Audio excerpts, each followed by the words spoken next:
This is not at all what I had planned for this year's Christmas special, but then I realized that what I wanted to do would be a stupidly long video, and I'd have about a week to do it, so that wasn't gonna happen. More importantly, it was all about role-playing. Again. So I figured I should do something historical this time instead.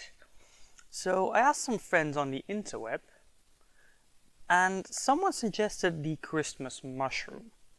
And my reaction was, you just made this up. Strap in, folks. Greetings, citizens of Nerdicopia. I am your princess, Judith. Before we commence our discussion, I would like to just wish all of you happy holidays, whichever you celebrate. Today's discussion concerns the so-called Christmas mushroom. What, in the name of mycology, does that even mean? Well, as you may have guessed, it's a mushroom. Specifically the Amanita muscaria. That's the red one with the white dots, like a ladybug. I don't know about you, but for me, ever since I was a little kid, that was the archetypical mushroom. And I didn't even know the word archetypical. But whenever I think mushroom, that's what I picture. And maybe there's a good reason for that. I don't want to go too deep into it because I don't know much about the cultural significance of mushrooms in history, and I don't really have time to go down that rabbit hole right now. But suffice it to say, mushrooms are weird. They have all sorts of uses, ranging from making and taming fire, over medicinal properties, down to hallucinations. Amanita muscaria specifically has been used all over the world for its intoxicating and medicinal properties since prehistory. For example, there is a Vedic sect from like the 2nd millennium before the Common Era that uses substance that they called soma to get divine experiences. And soma has been identified as a processed version of Amanita muscaria. Point is, this mushroom is big all over the world and has been associated with mystical, transcendental stuff for a long time. There's theories that it was connected to the very founding of Christianity, as well as the Celtic goddess Bridget. Now, if something is so big and influential, it's kinda to be expected that the imagery of it gets widespread and that it takes a symbolism and a mysticism, even to people who don't really use it. That it becomes a motif in folklore. And that's exactly what we see. Amanita muscaria is depicted alongside the four-leafed clover as a good luck charm. And it is the quintessential mushroom for mystical creatures like fairies who like to rest on them, and gnomes and even smurfs who use them as houses. Question is, what's that got to do with Christmas? And does it matter anyway? Well, I think it could be a piece of the puzzle of uncovering the origins of Christmas traditions that we know and love today. I don't think we'll ever fully solve the puzzle, but it is possible that the Amanita muscaria played some part in that history. The problem is, this is where it gets a little Da Vinci Code.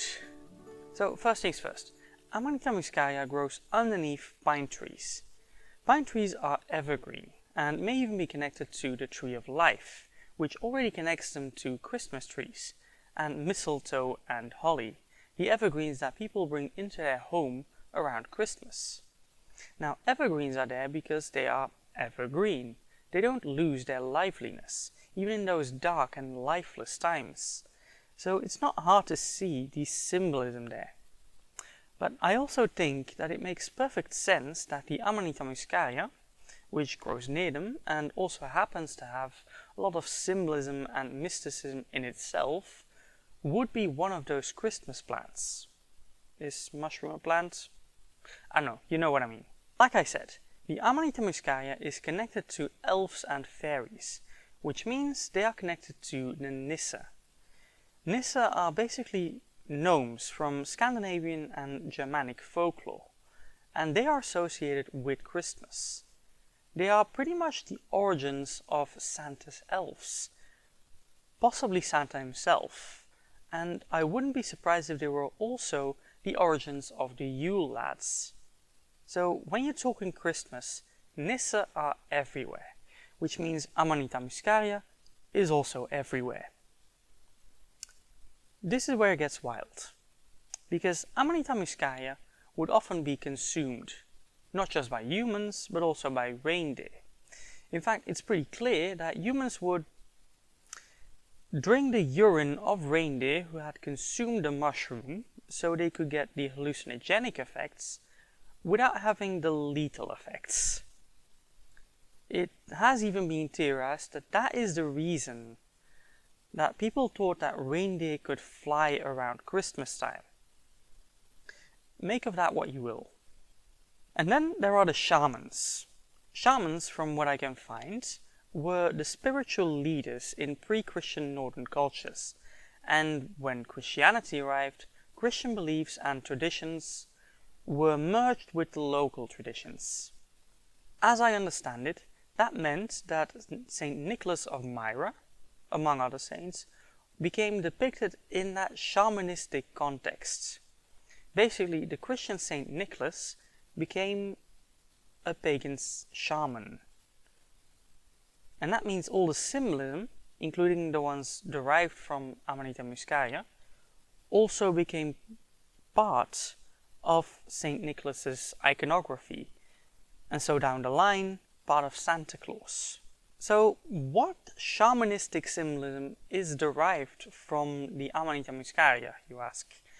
Well, I want to preface this by saying that I haven't been able to fact check these. So supposedly, shamans would wear red and white robes, referencing the color of the mushroom. And they would, though no one says when or on what occasion, they would enter the home through the roof because the door would be blocked by snow, and they would be carrying a bag of dried mushrooms. Now, I think it's pretty clear to see how that might be connected to Santa Claus. The problem is, I haven't actually seen any credible evidence for any of this. It is possible, but all of the references I've seen just state this as fact, without giving a source. Can you see why I'm skeptical? So if you know of a good source that verifies this, please let me know down below. If this is true, it would show, beyond doubt, that Santa Claus is a direct descendant of the shamans. Honestly, I think it's the other way around. To me, it seems more likely that this was made up, to some extent, after the fact, to make it fit better. Here's the thing. It's a good story.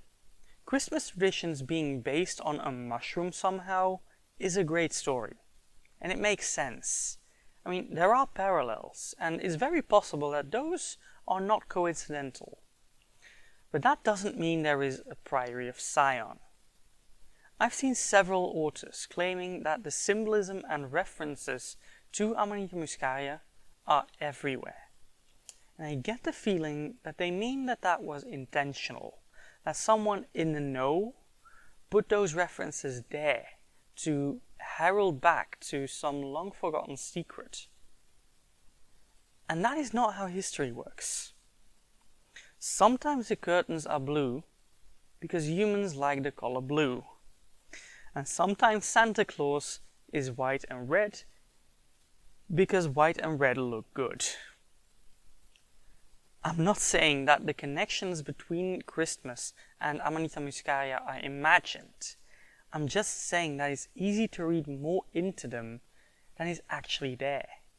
Like I said, I think this mushroom could be a piece of the puzzle in explaining the origin of Christmas traditions. I don't think the puzzle will ever be completely solved, and I certainly don't think the mushroom is as big a piece of it as some people seem to think it is. But it does seem to be a significant piece, and I'm glad to know it, because true or not, it is nice. And it's one of those things that once you know about it, it'll be everywhere. Those mushrooms are still everywhere in Christmas imagery. You don't need to get conspiratorial about it. I think I've said all I can about this. I think it's obvious that this is not a topic that I'm very knowledgeable about, so any corrections or additions or sources are welcome down below. In the meantime, everything you can do to help the channel is in the end screen right here. For now, thanks for watching and happy holidays!